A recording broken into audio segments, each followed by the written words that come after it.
¿Cómo están todos? Bienvenidos de regreso. Yo soy Álvaro Rattinger, estaré en este espacio el día de hoy. Eduardo está fuera de emisión periodística, pero estoy bien acompañado y con buenos temas. Y nos toca hablar un poco de esta discusión en la Suprema Corte de Justicia de la Nación sobre la acción de inconstitucionalidad promovida por senadores del Congreso de la Unión contra la reforma a la ley de la industria eléctrica. Naturalmente, ahorita es el tema de discusión, no solamente en la Suprema Corte, sino en medios, visitas impromptu a Palacio Nacional este día en la mañana de embajadores de algunos países, de algún modo llamadas de atención por todos lados en la conferencia, en la mañanera. Y este es tu tema del día, ¿no, Luis? Si no es que de la semana o del mes.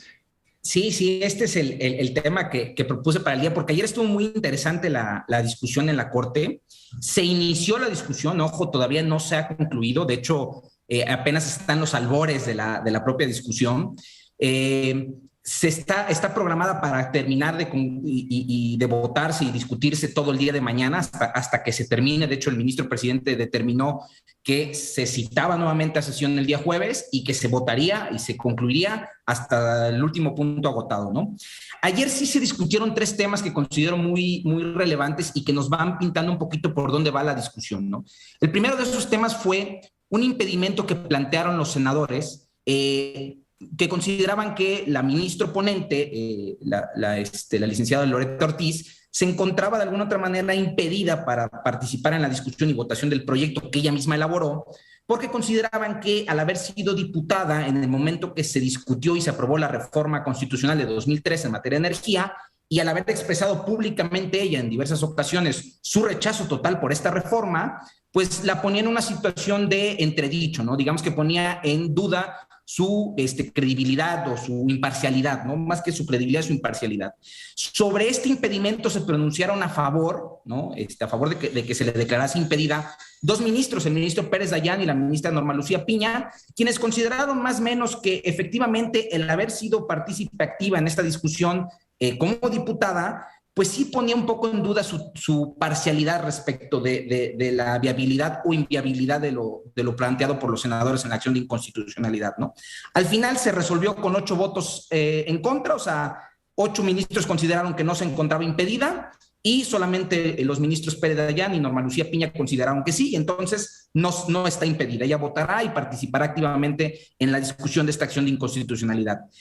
La segunda cuestión que se discutió, que para mí es la más relevante del día de ayer, fue el capítulo de consideraciones previas. Esta sentencia contiene dentro de sus considerandos un capítulo que se denomina consideraciones previas, que dicho en palabras lisas y llanas sirve como parámetro para entender todo lo que se va a analizar más adelante. O sea, todos los puntos que se van a analizar en la sentencia tienen como base este capítulo de consideraciones previas, que no es otra cosa como que definir el parámetro constitucional conforme al cual se va a calificar la ley, ¿no? Hay que recordar que esta acción de inconstitucionalidad se califica conforme a lo que dice la Constitución. O sea, se contrasta lo que dice la ley con lo que dice la Constitución, y si se estima que es contraria a la Constitución, se votaría en ese sentido, y si se estima que resulta congruente con el texto constitucional, se votaría en el otro sentido.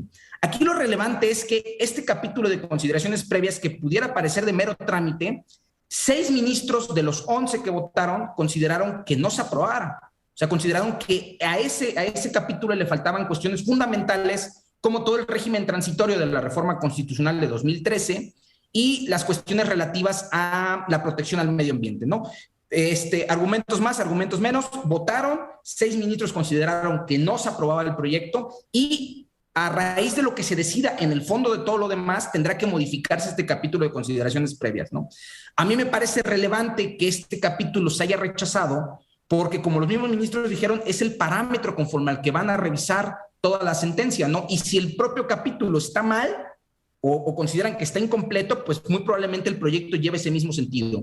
Claro. Y finalmente empezó la discusión con respecto al primer punto de los 7 puntos que contiene el proyecto de sentencia, con relación al orden del despacho del Sistema Eléctrico Nacional, y ya 2 ministros fijaron su postura, considerando que sí había normas que son inválidas, que tiene que decretarse su inconstitucionalidad. En este caso fueron el ministro Lainez y el ministro Alcántara, quienes coincidieron casi en todos los aspectos de que el tema del despacho que se está propuesto, donde de alguna otra manera elimina de facto a la competencia en el despacho de las energías, pues sí genera un obstáculo para la competencia, entre otros argumentos que plantearon, ¿no? Para no extenderme más. No, mira, yo lo primero que te diría es esto, no creo que como país nos debamos sorprender de que un ministro de la Suprema Corte tenga ciertas tendencias. Eso es parte del chiste de una Suprema Corte. En Estados Unidos los demócratas y los republicanos pelean por tener candidatos a la Suprema Corte que se alineen con los valores de sus votantes.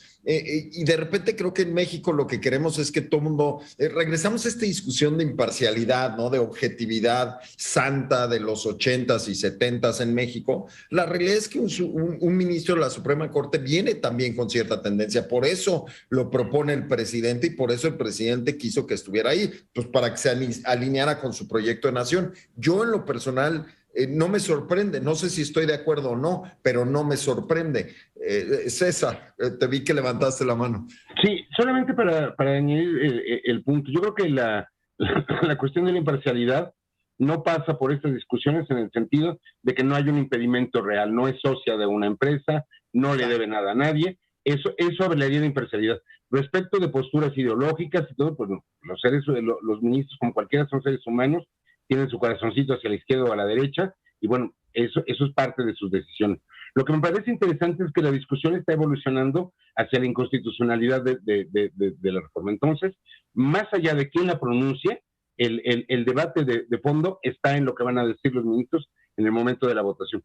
Sí creo que debemos ser mucho más atentos al sentido de que los jueces, desde luego, tienen criterios que van conformando su propia personalidad, que es lo que los lleva a la Corte, y por lo cual se vuelven o no elegibles para el cargo.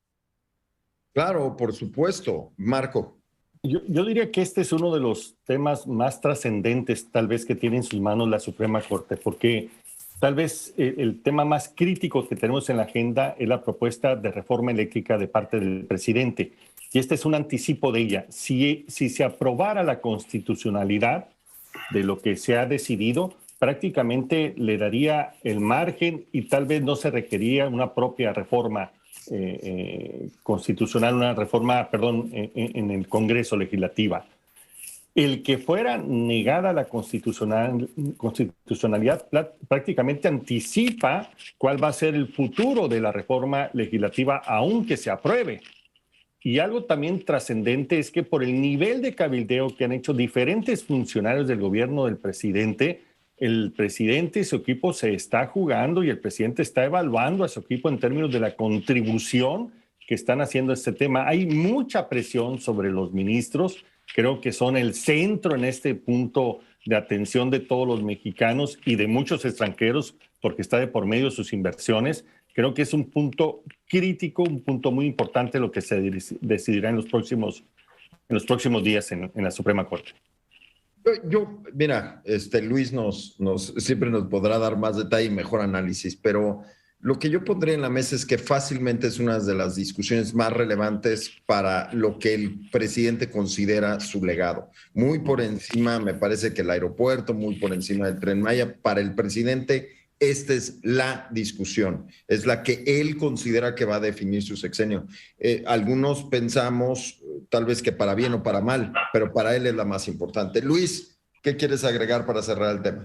Yo agregaría, en la discusión que se dio sobre el capítulo de consideraciones previas ya nos permite ir un poco anticipando cuál va a ser la postura de los ministros en cada uno de los rubros que se va a analizar.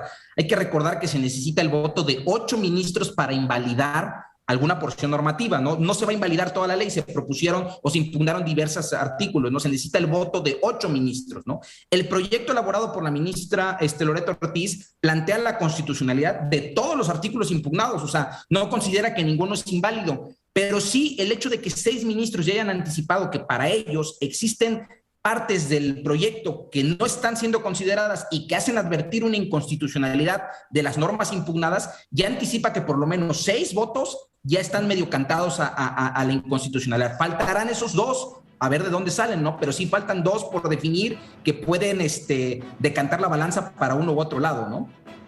Mira, lo que te puedo decir es que la Suprema Corte de Justicia de la Nación jamás había tenido tantos ojos y tanta atención encima de ellos y serán meses sumamente interesantes. Muchísimas gracias, Luis, por traer ese tema. Vamos al corte y regresamos después de unos años.